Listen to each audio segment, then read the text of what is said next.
Hello, people. Welcome to another episode of the new comic book day review from Cupcakes Comic Reviews. I am Lohit. But Lohit, new comic book day was on a Wednesday, and that was yesterday. Today is Thursday. Why are you posting on a Thursday? Well, life stuff happens sometimes, and instead of a Wednesday, you go to your comic shop on a Thursday, and then you post this video a day late. But anyway, I'm gonna make it up to you because we're not only going to do some comic reviews, we're going to do a trade paperback review.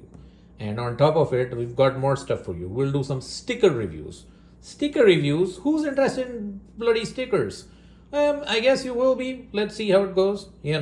Okay, let's dive in. Starting with some random books I picked up. So this is Liquid Kill. What is Liquid Kill? I have no idea. Absolutely no idea. I just thought that the cover looked cool and the character looked cool. And this is from Massive Publishing. So what I've heard is that they are also kicking up into high gear. Again, they're putting up in a lot of titles. And I've heard that some CEO of some famous company, he partnered with Massive to publish his own comic book. This is not it. But then, yeah, again, I saw the Massive title and I like the aesthetic of this. It's very Ghost in the Shell, very cyberpunkian. So I wanted to check this out. Again, no idea who the creators are. I'm just reading it. In all honesty, it's like Max Hoven and Gabriel Izumark. No idea. But then the concept and the art looks cool. So yeah, why not? Not too much dialogue. So I think I can pretty much knock these issues off in 10-15 minutes. So yeah. What I did like about these massive books is whenever they do like the covers, they mention like who the cover artist is, and they give like a big, this big chunk at the back. So it's pretty easy to figure out like who did the covers and stuff. They did this, so I've got like 3 issues of it. I think this series Liquid Kill has like 4 issues. But yeah, so I really like that, okay, they put the cover and the cover artist and like in big bold letters and the cover also. So I kind of really like that aesthetic. So see, they did this for all the 3 issues. So 3 issues of this series called Liquid Kill. Yeah, I'm absolutely eager to check this out. Then the next one is another book. I just like the cover of this. It's called Armored. It's by Cloverleaf Press, I guess that's what they're called. Clover Press.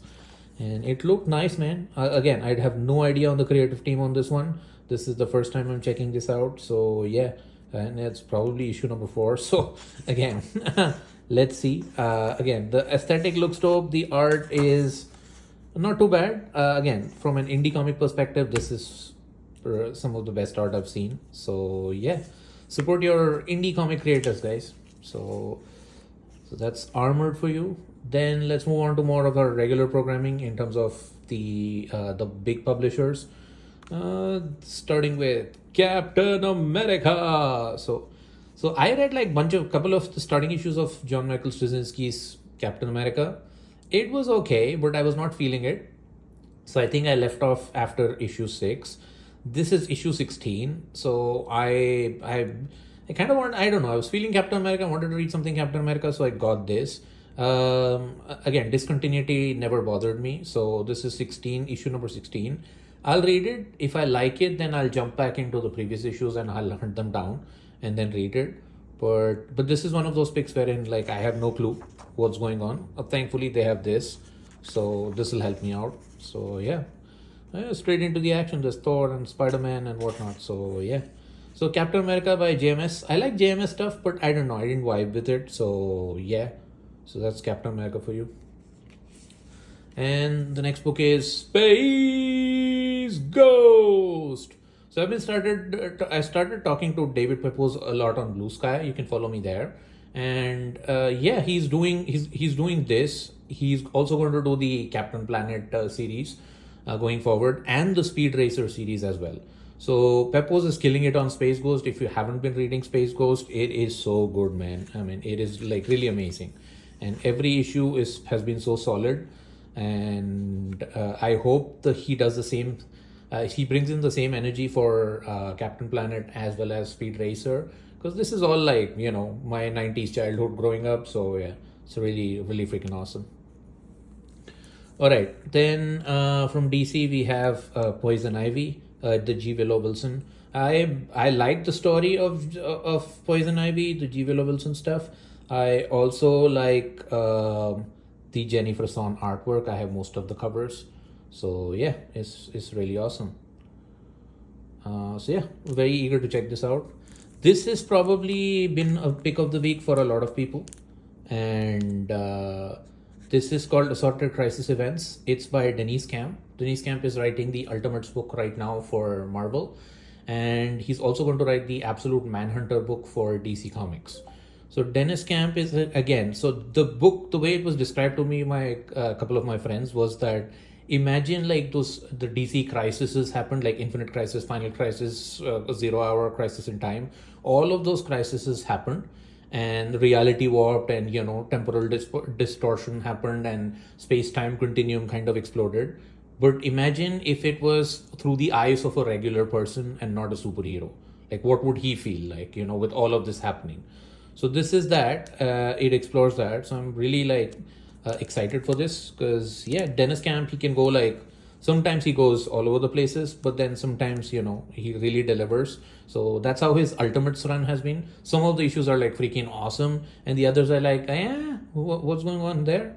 So yeah, but anyway, it was an issue 1. It's a new issue, so new series. So I'm definitely going to check this out. Next is Power Lords. So Power Lords is again everything's about 80s and 90s these days. So this is a toy line from the 80s. I read issue 1 of this. This is all these rights of all these old toys have been bought by this company called Nacelle, and they're trying to make their own universe of comics called the Nacelle-verse. So again, Power Lords, the toy, like I mentioned in my previous videos, is basically the toy was really corny. It's basically a character with who basically turns from his torso and he becomes another character, and he becomes the Power Lord.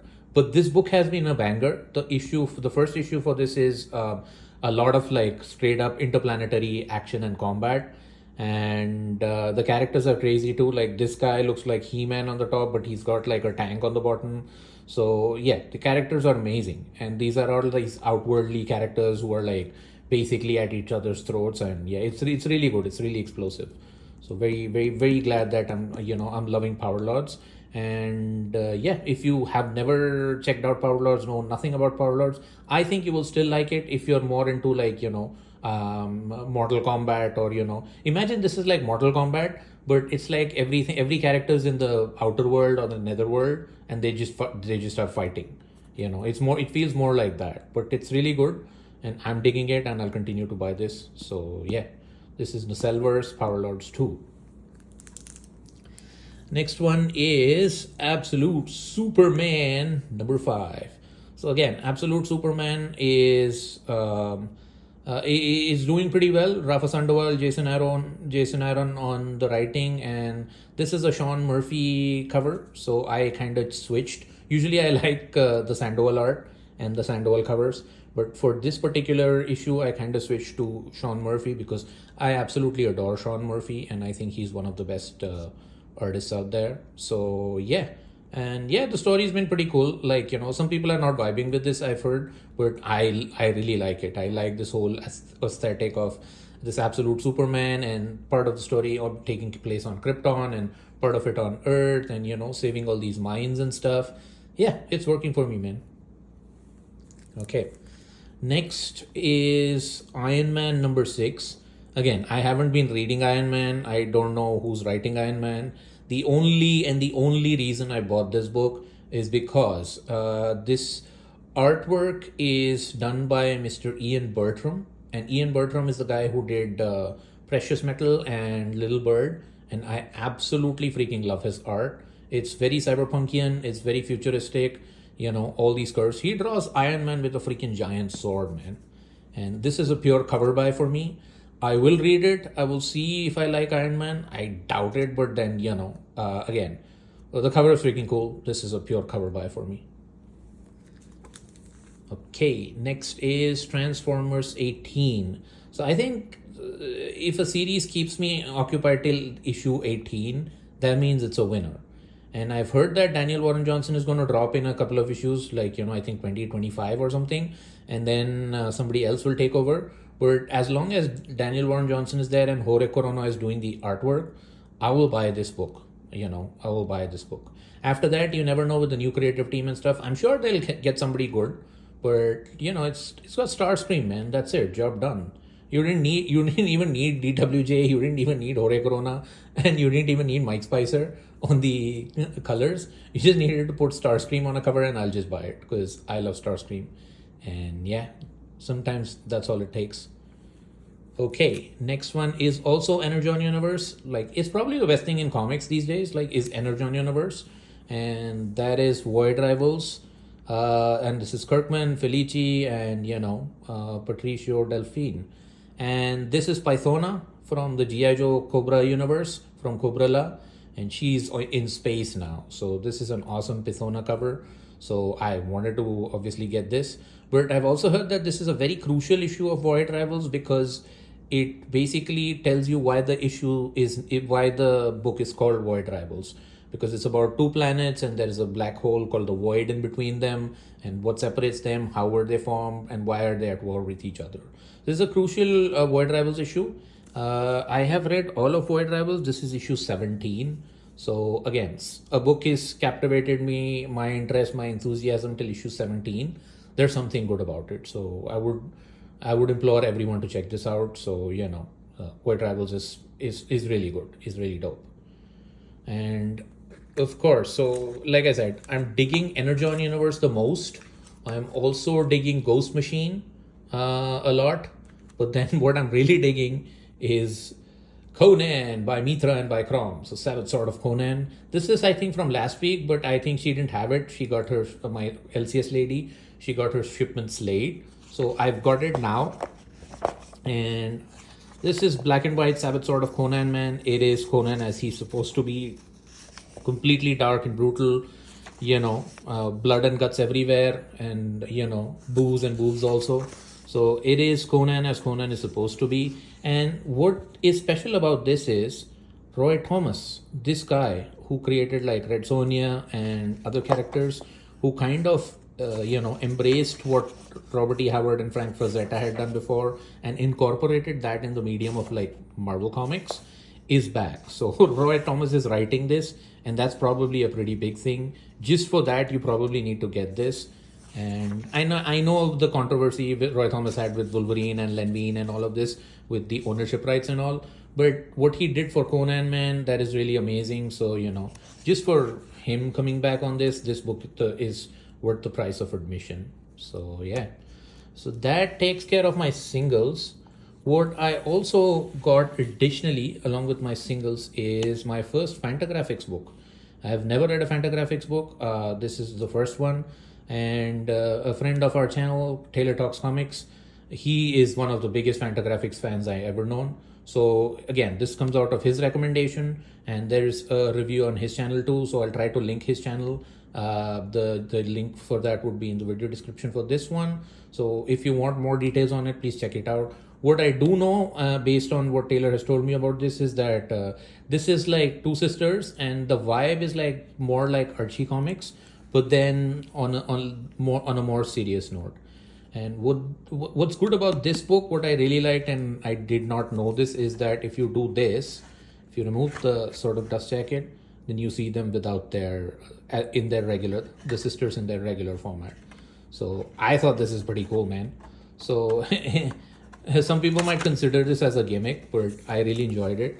But again, like I said, this is more like Archie comics, the vibe, but then it's more serious is what I've heard, like a little bit more serious in tone than Archie comics, but it looks like a fun ride. And this collects like the first 5 issues of Santos Sisters, which is basically a weekly book. And I saw issue like 6 or 7 at my LCS, but then I saw that this, I was going to buy the collected. So if I really dig this, then I'm going to probably jump into the weeklies, and that is Santos Sisters for you. So yeah, bought a trade, man, for a change, and a hardcover too. So there you go. And yeah, I was just there. So I think one of my patrons of my LCS comics, my local comic book store, owner gave her a bunch of stickers, and she threw some at me. And these are some awesome stickers, man. So so again, mostly pop culture. So mostly DC and Marvel. I tried to show you. So you've got like Poison Ivy, you got some dope Harley Quinn there, you got some more Harley Quinn there. So yeah, some more Harley Quinn there. And this is Moon Knight's girlfriend Tigra. So there's a little bit of Marvel too. Very mostly it's Harley Quinn and Poison Ivy. I don't know, probably the guy was a Harley Quinn fan. And there's Selena Kyle, some Catwoman action there. Oh, this is cool. So these are stickers. So this is Poison Ivy, Selena, and Harley, Gotham City Sirens. There's Magic. So yeah, some magic for you, with her soul sword. That's really dope. I'm gonna put that on my laptop. And this is cool. This is Harley again. And who do we have here? Oh, Lara Croft. Lady Croft is here from the Croft Manor. Yeah, that's pretty cool. So yeah. Scored some stickers, man. So wanted to show off the stickers because I felt that these are really cool. The artwork on them is like really dope. And so again, more Harley Quinn. Wow, those are a nice pair of boots. Yeah, love those boots. And Natasha Romanoff, Black Widow. That's pretty cool. More Harleen Quinzel. And ooh, Dirty Diana. Ooh, that's cool, man. But it's not just like sexy babes. We have some 80s cartoons too. We've got some Orko action here. Orko going on. There you go, Orko. Orko is so much fun, man. And then there's like fighting crime, trying to save the world. Here they come just in time. The Powerpuff Girls. Powerpuff! And there's Courage the Cowardly Dog, man. Anyone seen Courage the Cowardly Dog? It is such a great that cartoon was like way ahead of its time. Then we have Voltron, the legendary defender. That's so cool. We got some more He-Man stuff. And again, Orko makes a comeback. And there is also I am Dexter and I shall rule the world. And with that, I shall end this video because I have the power. Ha ha ha ha ha ha. Catch you next time. Bye. Boom.